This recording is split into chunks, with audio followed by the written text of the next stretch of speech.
What if your outfit could get you arrested? What if your shoes could get you whipped in public? Or your hat could cost you your life? In the Middle Ages, clothing wasn't just about fashion. It was about power, class, control. You didn't wear what you wanted. You wore what you were allowed to wear. Welcome to medieval fashion, where thread meant everything. Imagine standing in a medieval marketplace. You glance around and instantly you know who everyone is just by their clothes. That man in red velvet? He's a noble, no one else is allowed to wear that color. That woman in a blue silk gown? Likely married to a landowner. That boy in a coarse brown tunic? A stable hand. His outfit hasn't changed in years. Clothing was your ID card. It told the world your job, your worth, and your place. You couldn't just walk into a tailor and say, I want to look rich. Because if you did, you could be punished. There were sumptuary rules that controlled what people could wear based on class. If you were a peasant and wore fur or fine embroidery, you might face a fine, or worse. Looking too rich was dangerous. A nobleman might wear a doublet of imported silk, embroidered with gold thread. His sleeves could be longer than his arms, just to show he didn't need to work.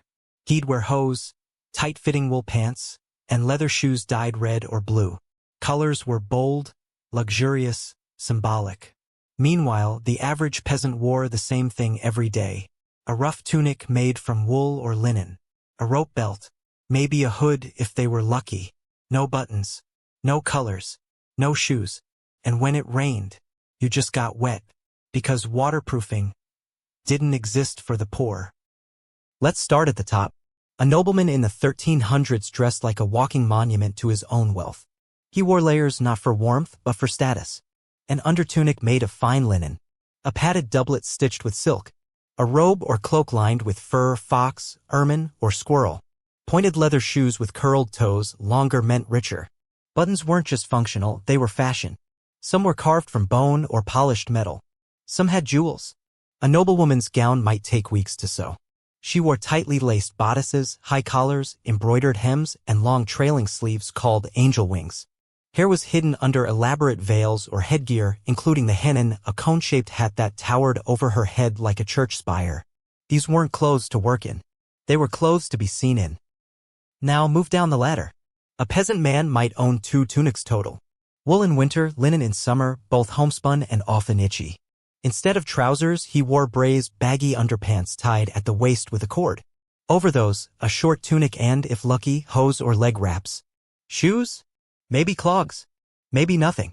A peasant woman wore a chemise, a long linen underdress, covered by a simple gown made of wool tied with a belt. She also wore a wimple, a cloth to cover her head, hair, and neck. Everything was practical. Everything had to last. Clothes were patched, handed down, and even cut up to make baby clothes. Laundry? Done rarely. Usually beaten with lye soap, ash, or just river water, and dried in the sun to kill the fleas. Children weren't dressed like children. They were dressed like miniature adults. Boys wore tunics and hose.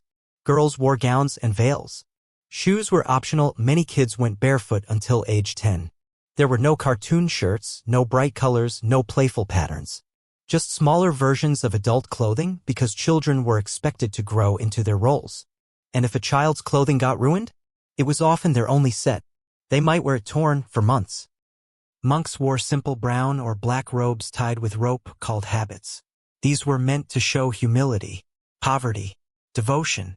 Priests wore long linen albs, chasubles, and stoles, often embroidered with gold thread if they served wealthy churches. Other professions had distinct uniforms too. Blacksmiths wore thick aprons to resist heat. Butchers wore stained tunics, often the same color as dried blood. Millers were always covered in flour. Soldiers wore padded gambesons, stuffed jackets to soften blows. In the medieval world, your job followed you all the way down to your clothes. Let's talk about underwear. Spoiler alert, there wasn't much of it. For men, it was braize, baggy linen shorts tied at the waist. No elastic. No fly. No branding. Women wore chemises, long, shapeless linen shifts that served as both underdress and sleepwear. No bras. No panties. No support. In fact, most women didn't wear anything beneath the chemise at all. Why? Because linen was expensive. And washing clothes was a full-day task, no washing machines, remember? Laundry meant hauling water from a stream, heating it over fire, mixing it with ashes, lye, or stale urine to create soap, beating clothes with wooden paddles. So what did most people do? They didn't wash their outer clothes at all. They just cleaned the underlayers like chemises or braids, maybe once a week. The rest? They let the sun sanitize them, or just kept wearing them until fleas, lice, or mold forced a change. Yes, mold. Rich folks didn't bathe much more often, but they smelled better. Why? Because they had access to perfumed oils, herb sachets, and fragrant fabrics. A noble might line their clothes with lavender, rosemary, or clove-stuffed pouches. Some even stitched rose petals into sleeves to hide the smell of sweat. And for the poor? They burned rosemary or dried mint and stood over the smoke, like human incense. One peasant recipe called for rubbing onion juice under the arms. Another used vinegar and ashes. No Old Spice. Just Old Spice. Clothing was never disposable. If a tunic tore, it was patched. If the patch tore, it was sewn again. If the tunic was too small, it was passed to a younger sibling. If too worn, it became rags, diapers, or cleaning cloths. Some families could trace a single coat through 3 generations. Shoes were repaired with twine and animal glue. Belts were reused. Hats were reshaped. Buttons were harvested from the dead. In a world where cloth cost more than a week's wages, nothing was wasted. Today, fashion is about expression. You wear ripped jeans because they're cool. You wear branded shoes to show style. You wear black because it's chic, or pink because it's bold. But in the Middle Ages, clothing was about obedience. You dressed the way your class dictated. Not for beauty, not for comfort, but to show you knew your place. A bright color without status? That was a threat. A soft fabric on a poor man? That was suspicious. And if you looked too noble, you might find yourself fined, punished, or publicly humiliated. Imagine waking up tomorrow and being told you could only wear brown wool. Forever. No sneakers. No cotton. No color. No choice. Imagine only owning one shirt. Imagine it stinks. Imagine not being able to complain. Because no one has it better.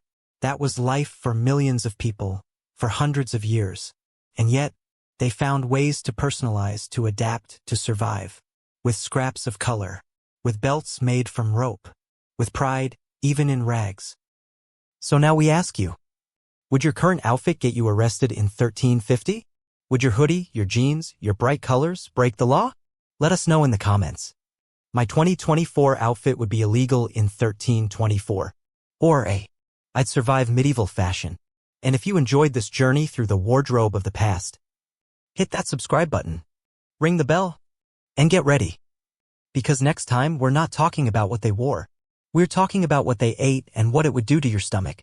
Until then, wear what you want, wash when you can, and thank the gods for cotton underwear.